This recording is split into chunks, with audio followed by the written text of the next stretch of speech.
를 이렇게 맞이해서 주님 앞에 이렇게 왔지만 사실 명절이라서 가족들과의 관계도 사실 중요해서 이렇게 끊어내지 못하는 이런 모습들이 사실 우리 인간미라고 볼 수 있는데, 우리 성도들을 위해서 나라에서 주일날 연휴와 겹치면 대체 휴일도 주니 얼마나 감사해요. 내일 또 연휴가 진행되는 날입니다. 내일 또 즐거운 시간을 보내시길 바라고요. 사실 사장님들은 좀 불편한 날이죠. 그렇지만 사장들보다는 또 일하는 근로자들이 더 많으니까 그들을 위해서 정한 그런 대체 휴무일이 이렇게 만들어지지 않았나 생각이 듭니다. 1월달이 오늘로서 마지막이네요. 정신없이 세월은 흘러가는 것 같습니다. 자고 나면 세월만 자꾸 가는 것 같아서 좀 우리 마음에 조급한 마음도 사실은 없지 않아 있어요. 우리 권사님 이렇게 기도했는데 우리가 할 일이 참 많은데 우리 몸은 자꾸 노쇠해져 가고 그러는 이 기도의 내용 속에서 우리가 참 조급하다, 또 할 일 많은 이 세상에 내가 다 하지 못하는 일들이 더 많을 터인데 하는 이런 조급해하는 이러한 모습을 우리가 그대로 반영하고 있습니다. 금년에는 우리 시무 권사님들을 한 달에 한 번씩 기도 순서 난 예배에 넣었습니다. 오늘 이렇게 했는데 우리 권사님들이 또 이렇게 난 예배에 기도할 수 있는 기회를 이렇게 만들어 주셔서 감사를 드려요. 자, 오늘은 하나님의 확실한 보장해주는 그런 말씀이에요. 오늘은 하나님이 보장되어진 이 말씀의 약속들이 금년 한 해 여러분들에게 그대로 되어졌기를 간절히 축복합니다. 1월 초에 우리가 새해를 맞이하면서도 하나님 우리에게 주신 메시지가 있는데, 음력으로 또 이렇게 정초 첫 번째에 맞이하는 주일이기도 해서 오늘 하나님의 그 언약의 약속들이 또 금년 한 해 동안 이렇게 이루어졌으면 하는 그런 바람으로 이 말씀을 정해봤습니다. 여러분들은 이 시대 또 금년을 이렇게 전망하면서 여러분들은 어떤 생각이 드십니까? 사람들은 이 시대를 가리켜서 불확실한 시대다 이렇게 얘기를 하거든요. 뭔가 내가 계획한 대로 되지 못할 것 같은 이런 불안한 이러한 세대 속에서 우리가 살고 있기 때문에 우리 마음속에 뭔가 정한 것이 이루어지지 않으면 어떻게 하나, 또 이루어지지 않을 건데 하는 이러한 염려들이 있는 것이죠. 그래서 이 나라만 아니라 세계적으로 이 흐름은 동일하다. 그러니까 작년 한 해 동안 미국 다음에 2위가 우리 한국으로 그 성장세가 2등을 했다 그러잖아요. 그러니까 우리나라가 이렇게 힘들고 어려워도 세계적으로 보면 경제 성장률이 2등을 했다고 하니까 참 대단한 축복 아닙니까? 근데도 우리는 늘상 이렇게 불안해하고 염려하고 안 되는 것 같고 힘든 것 같고 어려운 것 같고 하는 이런 생각들을 우리가 가져요. 그래서 사람들은 나라의 대내부적인 여건들이 불안하다 이렇게 말들을 하곤 합니다. 본문에 보면 이스라엘 백성들도 그 당시에 불안한 상황 가운데 놓여 있었다라고 하는 거예요. 그러니까 이 시대가 불안한 것이 아니라 사람들이 사는 모든 전 시대는 다 이렇게 불안하고 염려와 걱정 속에서 사람들이 살아왔구나 하는 이런 생각들을 우리가 가져보기 때문에 작년에 힘들고 불안한 것이 아니라 또 올해도 불안하고 힘들 것이 아니라 우리가 사는 날 동안 이 땅에서는 항상 우리의 사람의 생각에는 불안과 염려와 근심된 이러한 흐름이 우리의 마음속에 들어오곤 한다라고 하는 것을 깨달을 수 있어요. 오늘 본문의 이스라엘 백성들도 그 당시에 불안한 상황 속에서 살아가는데 과거에 이들이 어떤 삶을 살았느냐면 430년 동안 애굽에서 처참한 노예 생활을 지냈던 사람들이에요. 그러니 이들이 지금 당면된 어려움뿐만 아니라 430년 동안의 과거의 삶도 늘 이렇게 불안한 그런 처참한 인간의 생활들이 있었다라고 하는 것을 우리가 알게 되는 것이죠. 그때에 이 40년 동안 험난한 광야 생활을 또 지내오았고 또 앞으로도 이들에게는 어떤 생활들이 그들에게 오게 될지 이것을 보장할 수 없는 이러한 흐름이에요. 그때 하나님이 그들에게 이 가나안 땅을 약속으로 주셨으나 이미 그 땅에는 자신들의 힘으로는 쉽게 상대할 수 없는 가나안 7민족이 버티고 있었다라고 하는 거잖아요. 430년의 노예 생활을 끊어내고 광야로 들어가서 희망을 향해서 달려갔는데 40년 동안 광야 생활이라니 430년의 고난을 끝인가 하고 희망을 가지고 출발한 저들의 삶에는 40년 동안 광야의 생활이 지속되었다는 것이죠. 그리고 이제 이 40년의 광야 생활을 끝내나 그리고 가나안의 약속의 땅에 들어가나 라고 생각을 했지만 그 땅에는 이미 정착하여서 오래전부터 살고 있는 7민족이 있었다라고 하는 것이고 그들과 대적을 해서 이겨야 약속의 땅에 들어갈 수 있다라고 하는 것이에요. 가나안 이 민족은 지금까지 자기 땅이다 라고 하루아침에 이 땅을 잃어버리는 이 일에 호락호락하지는 않았을 것 아니겠어요. 더욱 불안한 것은 그들의 능력의 지도자였던 모세가 세상을 떠나고 하나님의 부르심을 받아버린 상황이에요. 그리고 그동안 아무리 힘들었어도 모세를 따르기만 하면 되지라고 생각했던 이 백성들의 그 불안한 심리는 거기서 헤어나오기가 무척 힘들었을 것이다. 하지만 이제 모세가 그들 곁을 떠났다라고 생각하니까 그들의 미래는 더욱더 불안하다는 생각을 가지게 되었을 거예요. 그런데 오늘 본문에 보면 한치 앞을 내다보기 힘든 그 불안한 상황 속에서 있는 이 이스라엘 백성들에게 하나님이 말씀하세요. 뭐라고 말씀하세요? 오늘 본문에 보면은 그렇게 말씀합니다. 8절 말씀에 보면은 그러므로 너희는 내가 오늘 너희에게 명하는 모든 명령을 지키라. 그리하면 너희가 강성할 것이요 너희가 건너가 차지할 땅에 들어가서 그 땅을 차지할 것이며 이렇게 해서 쭉 명령이 하달지고 있는 상황입니다. 그렇다면 그들에게 하나님이 보장하신 그 내용이 뭔가 이걸 먼저 우리가 한번 살펴보겠습니다. 4가지인데 첫 번째 보장에서는 강성하게 해주시겠다 이런 얘기예요. 여러분 금년 한 해 하나님이 여러분들에게 주신 말씀으로 받고 나를 하나님이 금년에 강성하게 해주시겠구나 라고 하는 믿음을 가지고 시작하기를 바랍니다. 그러면 이 8절에서 너희가 강성할 것이요 라고 하는 이 강성이 가지고 있는 단어의 의미는 뭐냐면 하자크라고 하는 단어인데 단단히 매다 라고 하는 뜻이에요. 단단히 매다. 이 단단히 맨 것에서 풀려서 떨어져 나갈 염려는 없잖아요. 그런 의미라는 거예요. 나를 하나님의 편에 단단히 매여 있게 하시는 이런 역사, 또 굳게 유지하다라는 거예요. 지금의 여러분들이 원하고 붙잡고 있는 것이 떨어져 나가지 않도록 유지하게 하겠다라고 하는 의미도 되고, 또 국가의 기반이 확고해지다, 세력이 강하여질 것이다, 이런 뜻이 가지고 있는 의미가 바로 너희가 강성할 것이요 라고 하는 거예요. 그러니까 적어도 여러분들에게 지금 현재 보유하고 있는 이것은 더 이상 잃어버리지는 않는다 라고 하는 의미가 오늘 이 강성하다라고 하는 보장의 선언이에요. 그러니 지금 있는 것이 없어질 것에 대한 두려움을 갖지 않기를 축복합니다. 여러분, 사람의 마음과 생각으로 이렇게 강성해지고 두려울 것이 없다라고 하는 것이 보장되면 우리는 참 담대하게 살아가지 않겠어요?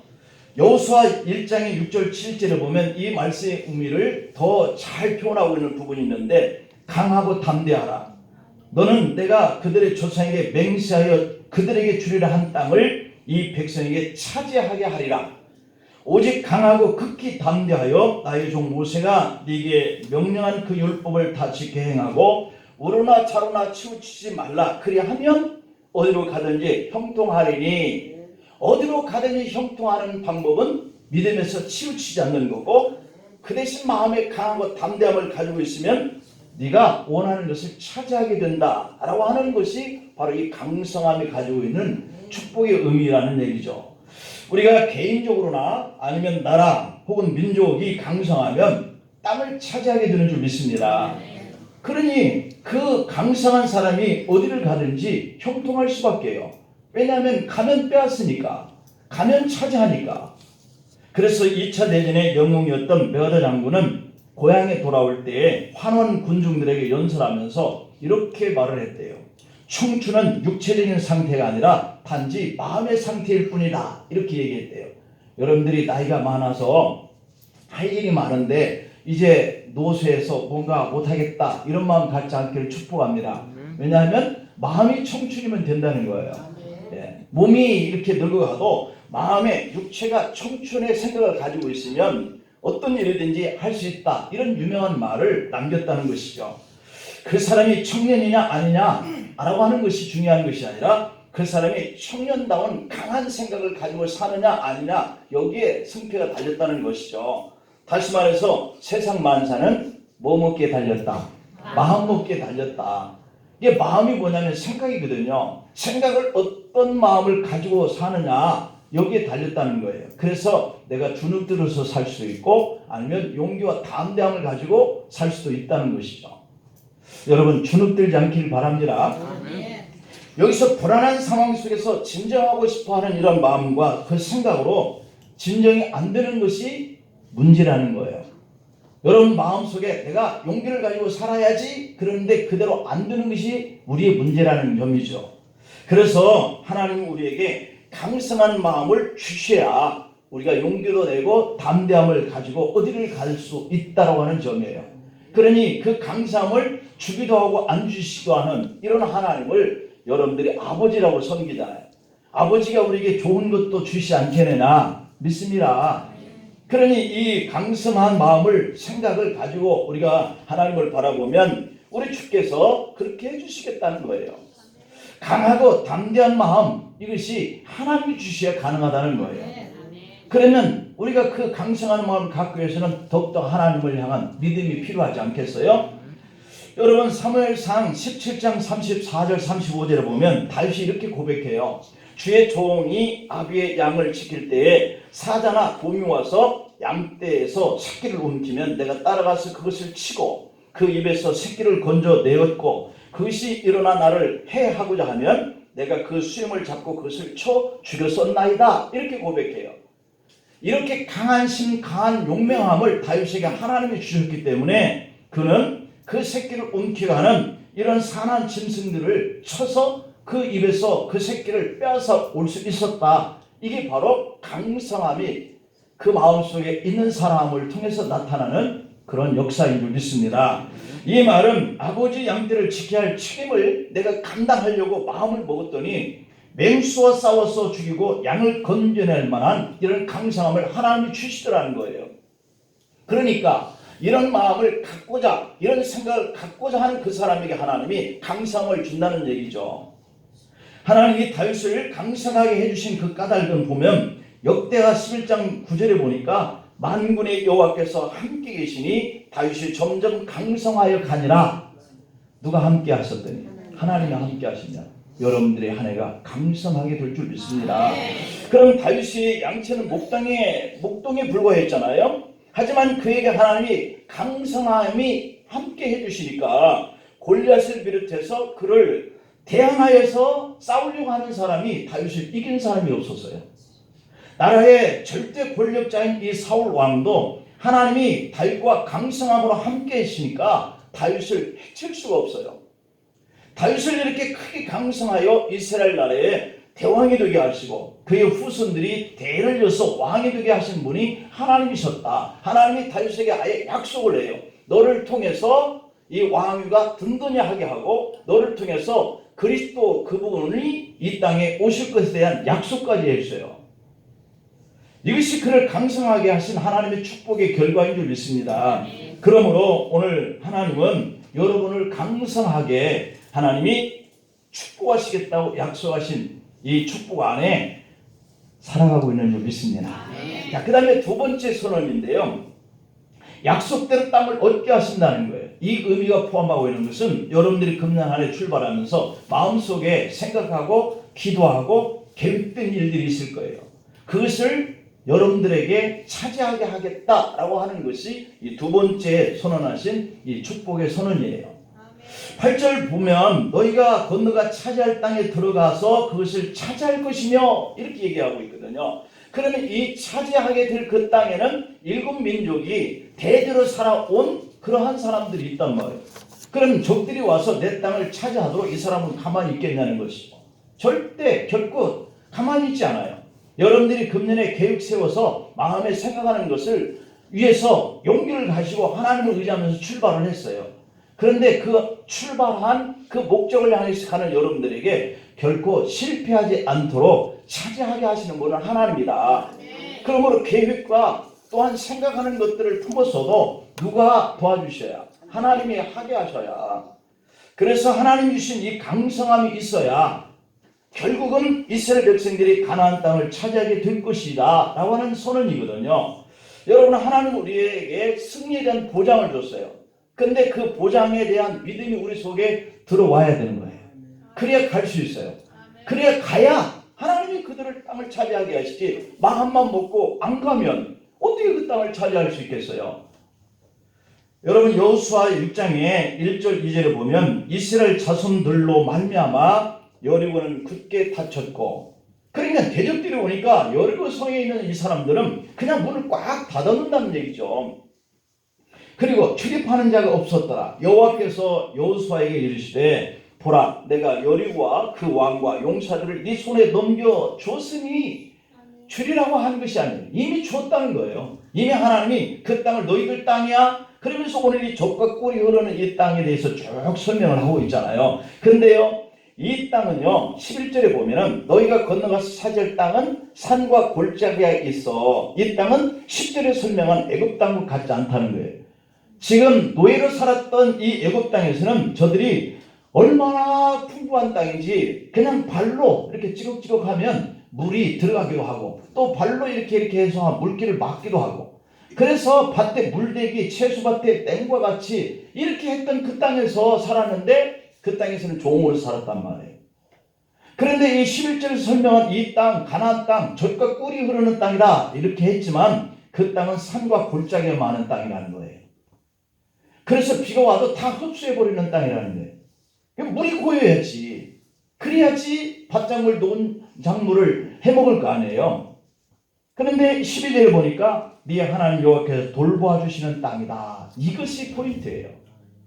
하나님이 돌보지 않으면 비가 와도 땅을 다 흡수해버려가지고 애굽 땅처럼 쉽게 물대는 일이 있을 수가 없는 그런 척박한 땅이라는 거예요. 그 땅에 들어가면 하나님을 바라보아야만 농사를 지을 수 있다는 것이죠. 그렇게 힘든 땅이에요. 그래서 이 백성들은 처음부터 하나님을 바라보아야 살 그런 가나안 땅으로 하나님이 인도하시는 거죠. 그래서 이 여호수아를 통해서 이 여리고성을 점령하여야 할 첫 번째 이 가나안 땅의 여리고성도 그렇게 하나님이 넘겨주시지 아니하면 안 될 수 있는 그러한 성으로 되어 있는데 굳게 닫혔다 이렇게 되어 있거든요. 그러면 그 왕과 용사들을 네 손에 넘겨주었는데 그들과 싸워야 얻을 수 있다는 얘기예요. 그리고 하나님이 여호수아에게 여호수아 6장에 3절 이하에 보면 이렇게 명령합니다. 너희 모든 군사는 그 성을 둘러 성 주위를 매일 한 번씩 돌되 엿새 동안을 그리하라. 제상 일곱은 일곱 양각 나팔을 잡고 언약궤 앞에서 나아갈 것이요 일곱째 날에는 그 성을 7번 돌며 그 제사장들은 나팔을 불 것이며 제사장들이 양각 나팔을 길게 불어 그 나팔 소리가 너희에게 들릴 때에 백성은 다 큰 소리로 외쳐 부를 것이라. 그리하면 그 성벽이 무너져 내리리니 백성은 각기 앞으로 올라갈지니라 라고 이렇게 명령해요. 여러분, 이 말씀 속에서 뭐가 생각이 돼요? 하나님의 명령이라고 하는 거예요. 그 명령들을 해야만 그 땅을 얻을 수 있다라고 하는 이 조건이 단서가 붙어 있어요. 그러니까 여호수아 6장의 14절을 보니까 명령하신 대로 이 백성들이 둘째 날에도 그 성을 한번 돌고 진영으로 돌아오니라. 엿새 동안을 그렇게 했다. 이렇게 기록되어 있어요. 그때에 여호수아 6장 20절에 보니까 성벽이 무너져 내린지라 백성이 각기 앞으로 나아가 그 성에 들어가서 그 성을 점령하였다라고 이렇게 되어 있습니다. 하나님이 명령하신 대로 그들이 그대로 했더니 그 성을 점령하게 됐다는 거예요. 너무 쉽죠? 이 쉬운 일이 왜 우리가 안 될까? 하나님이 약속하신 그 말씀을 용기를 가지고 나가면 강성함을 하나님이 주시고 그 강성함을 통해서 약속된 그것을 내가 얻게 되리라 하신 대로 얻는다 라고 하는 것이죠. 하나님이 이스라엘에게 명령하신 대로만 하면 이스라엘 백성들이 여리고에 들어가서 그 성을 차지하였다라고 하는 거죠. 그러니까 하나님이 여러분들에게도 이러한 믿음을 주시기를 축복합니다. 말씀대로 기업의 땅을 여러분의 지경을 차지하는 해가 되기를 간절히 소망합니다. 텔레비전에 보면 운동 경기 중계 방송을 이렇게 할 때 여러분들은 그 중계 방송을 보면서 무척 마음이 그냥 이렇게 조마조마하잖아요. 특히 비중 있는 이 한일 경기를 볼 땐 우리 온 국민들은 마음이 다 같이 하나가 돼요. 일본은 이겨야 된다는 거죠. 그런데 이긴 뒤에 재방송을 해주는 것을 다시 볼 때 이겼다는 사실을 알고 보기 때문에 편한 마음으로 볼 수 있습니다. 하지만 좋은 결과를 기다리면서 보는 실제 이 경기 때는 마음이 조마조마해요. 그 이유가 뭔지 아세요? 승리에 대한 보장이 아직 없기 때문이에요. 실패하면 어떻게 하지? 지면 어떻게 하지? 하는 마음 때문에 조마조마한 마음이 있는 거죠. 사업에 투자하는 분들이 투자할 때 초조합니다. 투자해서 손해보면 어떻게 하지? 라고 하는 마음 때문이에요. 하나님은 우리에게 말씀하는 대로만 가면 이길 것이다 이렇게 약속을 했어요. 다만 과정에서 힘들 때도 있고 고통스러울 때도 있죠. 그들이 하루에 한 번씩 이 성을 돌 때 아무 말도 하지 않고 돌 때의 이 힘이라고 하는 것은 얼마나 들겠어요. 고통스럽겠죠. 엿새 날 동안 계속 돌고 마지막 엿새 때는 7바퀴를 돌아야 하는 이 하나님의 법칙. 그것대로 살려니 힘들죠. 그래도 그 말씀대로 믿고 갔더니 여리고성을 점령했다라고 하는 것처럼 오늘 우리가 1년 동안에 우리에게 계획된 일을 해나가 그 과정에 하나님이 도와줄 것을 믿어 하는 이런 마음이 우리에게 있지만 그 과정은 힘들다 그런 얘기죠. 그래도 끝까지 인내해야 그것을 차지하게 될 줄 믿습니다. 1월 달에는 그래서 우리가 소망의 달 이렇게 정했어요. 교회에서. 그래서 여러분의 믿음의 분량대로 계획한 것을 소망을 가지고 인내해 나갈 때 하나님께서 약속된 그것들을 차지하게 될 줄 믿습니다. 그 다음에 세 번째 선언은 뭐냐면 그 땅에서 오랫동안 잘 살게 될 것이다 라고 하는 거예요. 그래서 이스라엘 사람들은 지금도 그 땅에 살고 있어요. 9절을 보면 또 여호와께서 너희의 조상들에게 맹세하여 그와 그 후손에게 주리라고 하신 땅 곧 젖과 꿀이 흐르는 땅에서 너희의 날이 어떻게 되리라? 장구하리라 이랬습니다. 장구하리라 오래 살리리라 이 말이죠. 그러니까 젖과 꿀이 흐르는 가나안 땅을 차지하고 나면 그 후로 오랫동안 그 땅에서 행복한 삶을 사는데 그 전제 조건이 하나님을 바라보아야 하는 거예요. 그런데 바라보다가 그들이 우상 앞에 바라봄으로 치우쳤어요. 그때 하나님은 이스라엘이 70년 동안 바빌론에게 땅을 잃어버리는 고통을 안겨줘요. 그렇기 때문에 다시 그들이 돌아와서 하나님을 바라보는데 오늘날 세계에서 경제 1위인 이 부자 나라 그렇게 살고 있잖아요. 그래서 그들이 하나님을 떠나면 안 되는 거예요. 우리가 지난주 축구팀 우리 대표들이 호주를 이기고 결승전에 올라가면서 올림픽 연속 9회 본선 진출 확정된 거예요. 도쿄 올림픽에서 우리가 나갈 수 있는 출전권을 땄는데 여러분 이것은 세계적으로도 없는 대단한 기록이다 이렇게 얘기를 하더라고요. 세계적으로도 한 나라가 본선에 9번 계속해서 나가는 나라는 없다는 거예요. 근데 우리 한국이 그렇게 됐다는 것이니까 참 자랑스럽죠. 우리 축구에 관한 한 아시아에서 자부심을 가지고 있습니다. 그런데 9회 연속 본선에 나갔다고 10회 연속 나간다 하는 보장이 있어요? 없단 말이에요. 이 세상에서 모든 경기가 꼭 승리한다라고 하는 이런 보장이 없다라고 하는 거. 우리 인생이 오늘 잘 됐어도 내일 꼭 잘 될 것이라는 보장이 없기 때문에 우리가 하나님이 필요해요. 이 땅의 삶이라고 하는 것은 이기다가도 지기 때문이죠. 여기서 우리에게 어떤 문제가 있나 하는 것을 돌아보면 어쩌다 승리할 수는 있으나 그 승리가 지속적이지 못하는 것이 우리의 문제예요.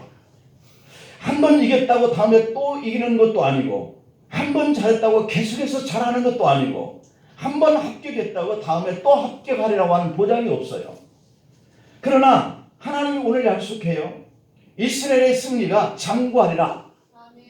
이것이 하나님이 그들에게 약속하신 하나님의 축복이에요. 여러분, 금년 한 해 여러분들의 이기는 거, 승리하는 거, 합격한 거, 이런 좋은 일들이 길게 계속 보장이 되기를 축복합니다. 여러분의 하는 일들이 하나님의 오늘 이 선언처럼 승리하고 또 승리가 장구하기를 축복해요. 그 다음에 네 번째 선언, 마지막 선언은 뭐냐면 항상 여호와께서 지켜주시겠다, 이 말씀이에요. 12절에 보면 네 하나님 여호와께서 돌보아 주시는 땅이라 연초부터 연말까지래요. 연초부터 연말까지, 1월달부터 12월달까지. 그렇죠? 그리고 뭐라 그래요? 네 하나님 여호와의 눈이 항상 그 위에 있느니라. 아멘. 이 말은 하나님이 1월부터 12월달까지 항상 내 평생의 삶 속에 지켜주시는데 눈이 항상 그 위에 있는 것처럼 지켜주신다는 거예요. 여러분, 장애인들이 외출할 때 항상 불안해한다고 그럽니다. 특히 시각장애인들은 앞을 볼 수가 없기 때문에 앞에서 갑자기 돌발적인 그런 위험 상황이 생길지 모르기 때문에 불안해하다는 거예요. 그런데 더 불안한 장애인들은 청각장애인이라는 거죠. 건널목을 건널 때 옆에서 달려오는 차가 경적을 울리는데 그 운전수는 경적을 울렸으니까 저 사람이 멈추겠거늘, 아니면 저 사람이 자기를 보호할 수 있는 어떤 행동을 취하겠거늘, 이렇게 생각을 하고 그냥 오는 속도를 늦추지 않는다는 거예요. 근데 이 청각장애인은 듣지를 못하기 때문에 그런 위험에 노출되어졌다라고 하는 거예요. 그래서 운전자는 정상적으로 보이기 때문에 경적소리 하면 충분히 예고를 했다 생각을 하나 크게 사고가 일어나게 되는 이런 이유가 된다는 거죠. 여러분, 청각장애인들은 그 소리를 듣지 못합니다. 사고 날 가능성이 훨씬 높다라고 하는 거거든요. 금년에 우리의 삶의 문제가 뭐냐면 앞으로 한 달 뒤, 아니 내일 어떤 일이 생길지 모르는 거예요. 그런 불안 요소가 있는 거죠. 그래서 장애인들이 외출을 하듯이 불안하게 금년 한 해를 또 우리가 맞이하고 살아가게 될 거란 말이죠. 요즘처럼 초불확실성 시대다, 이렇게들 얘기하고 있는 이런 때에 그 불안함이라고 하는 것은 비교할 수가 없는 거죠. 그런데 오늘 하나님이 여호와의 눈이 항상 그 위에 있느니라, 이렇게 약속을 해요. 여호와의 눈이 항상 여러분들의 불안한 삶 속에 함께하고 계시고 그분이 여러분들을 연초부터 연말까지 지켜주시겠다, 약속하신 대로 되기를 축복합니다. 그래서 여러분들이 금년에도 여호와 하나님께서 눈동자처럼 지켜주시는 한 해가 되기를 간절히 소망해요. 정리를 하면 첫 번째, 하나님의 축복의 보장은 강성하게 된다는 거예요. 두 번째 보장은 약속대로 찾아게 될 것이라는 거예요. 세 번째 보장은 오랫동안 그것이 길게 되게 하겠다는 거예요. 그리고 네 번째 보장은 항상 지켜주시겠다, 이런 약속입니다. 여러분, 문제가 있어요. 여러분에게 이러한 축복이 임하기를 저도 바라고 하나님도 바라는 그런 약속인데요. 하나님은 반드시 약속했기 때문에 이행하시는 분인 줄 믿습니다. 하나님은 약속하고 안 지키시는 분이 아니에요. 민수기 23장 19절에 보면은 하나님은 사람이 아니시니 거짓말을 하지 않으시고 인생이 아니시니 후회가 없으시도다. 어찌 그 말씀하신 말을 행하지 않으며 하신 말씀을 실행하지 않겠냐, 이렇게 약속합니다. 그런데도 불구하고 우리에게 문제가 있는데 어떤 문제가 있을까? 두 번째, 누가 이 약속된 복을 받을 수 있느냐라고 하는 문제예요. 오늘 본문 8절에 보면 너희는 내가 오늘날 너희에게 명하는 모든 명령을 지켜라 그리하면 이라고 하는 전제가 딸려 있다는 것이에요. 확실한 보장이 돼. 하나님은 사람이 아니시기 때문에 거짓말도 안 하시고 한번 약속한 것은 반드시 실행하시는 분인데도 불구하고 약속대로 하신다는 거예요. 약속대로. 여기서 약속은 그리하면이라고 하는 전제의 약속이에요. 이것을 우리가 유의해 봐야 되거든요. 보험 가입을 하면 보험 설계사가 약관을 쭉 읽어주거든요. 그리고 보장성을 더 좋게 하고 싶으면 특약 조건을 알려줘요. 특약을 세우는 거죠.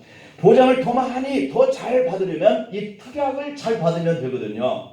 하나님도 우리에게 복을 더 많이 더 잘 받는 특약 조건을 약속하고 계세요.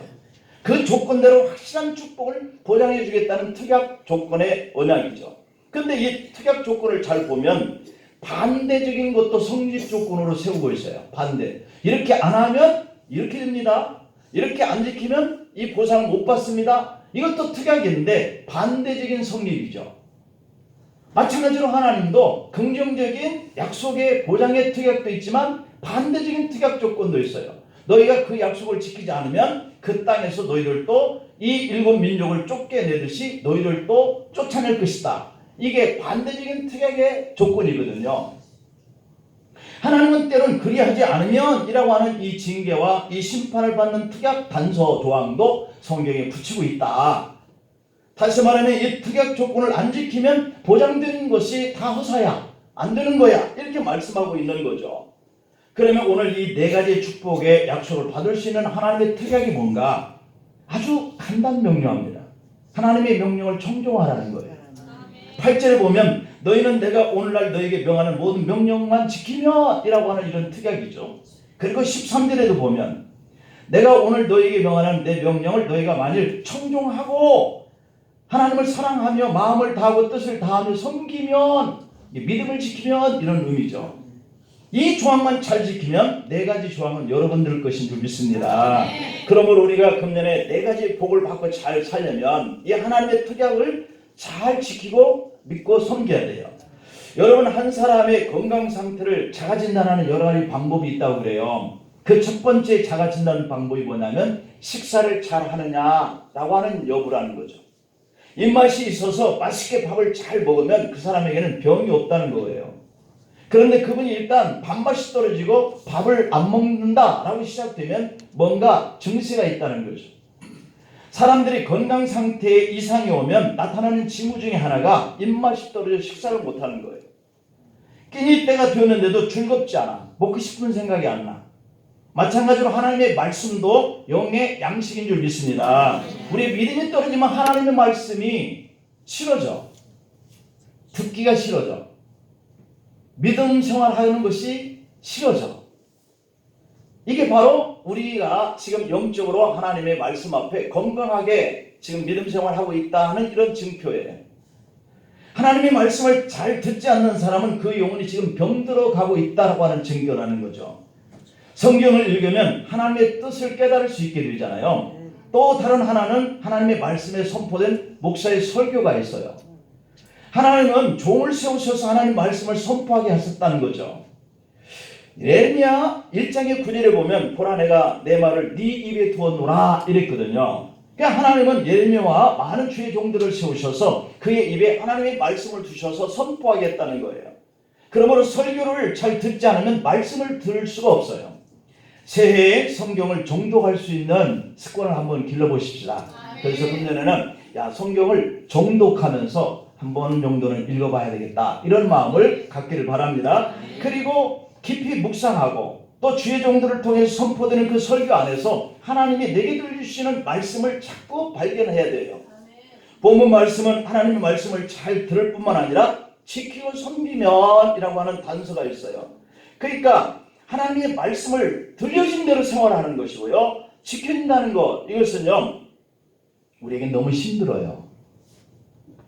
왜냐하면 말씀 앞에서 우리가 너무 똑똑하기 때문이에요. 사람들은 말씀을 들으면 그 말씀을 분석하려고 하는 습성이 있어요. 이 말씀을 지키는 것이 유리한지 손해가 되는지 너무 똑똑하니까. 내가 이 말씀대로 살면 내한테 불이익이 따르겠다. 내가 손해보겠다. 그것이 첫 번째 11조를 드리라는 거잖아요. 이거 드리면 내가 손해볼 것 같잖아요. 근데 주님은 분명히 말씀합니다. 책임져 주시겠다. 제 말이 아니라 들어보는 거예요. 책임을 어떻게 져주시는지. 하나님의 말씀을 들으면 그 말씀을 내가 취사 선택하는 것이 아니라 그 말씀을 내 마음속에 받아들이는 거죠. 그리고 자신이 스스로 지킬 것과 지키지 않을 것을 선택하는 것이 우리의 똑똑함이에요. 지킬 수 있는 것과 지키지 않고 싶은 것을 우리가 고르는 거죠. 여러분, 그러면 하나님도 여러분에게 그렇게 하신대요. 놀랍죠? 민수기 14장 28절에 보면 그들에게 이르기를 여호와의 말씀에 내 삶을 두고 맹세하노라. 하나님이 자신의 이름을 두고 맹세한대요. 어떤 맹세? 너희 말이 내 귀에 들린 대로 내가 너희에게 행하리니. 여러분들이 속삭이거나 여러분들이 누군가에게 말을 하거나 여러분들이 머릿속에 마음속에 생각만 하는 것도 하나님이 다 들으신대요. 그래서 너희가 들리는 대로 하겠다는 거예요. 내가 하나님을 금년에 잘 섬겨야 되겠다. 그러면 하나님이 그 섬김에 여러분들의 마음을 들으시고 하나님이 약속하는 것을 여러분들에게 다 해주실 줄 믿습니다. 하나님 저 좀 봐주세요. 올해는 제가 너무 힘들어서 이렇게 좀 해야 되겠어요. 들린 대로 하리라. 그러면 하나님도 여러분들에게 그렇게 한다는 거예요.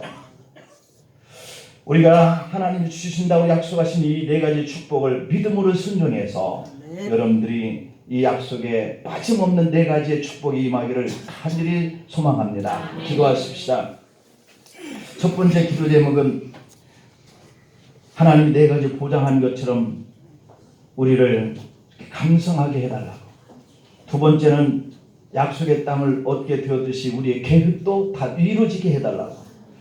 형통한 삶이 오랫동안 지속되게 해달라고. 끝날까지 항상 주의 눈이 우리와 함께해서 보살펴달라고. 그러한 믿음으로 주님을 섬겨서 이 복을 꼭 우리가 받게 해달라고 우리 주여 부르고 기도합니다.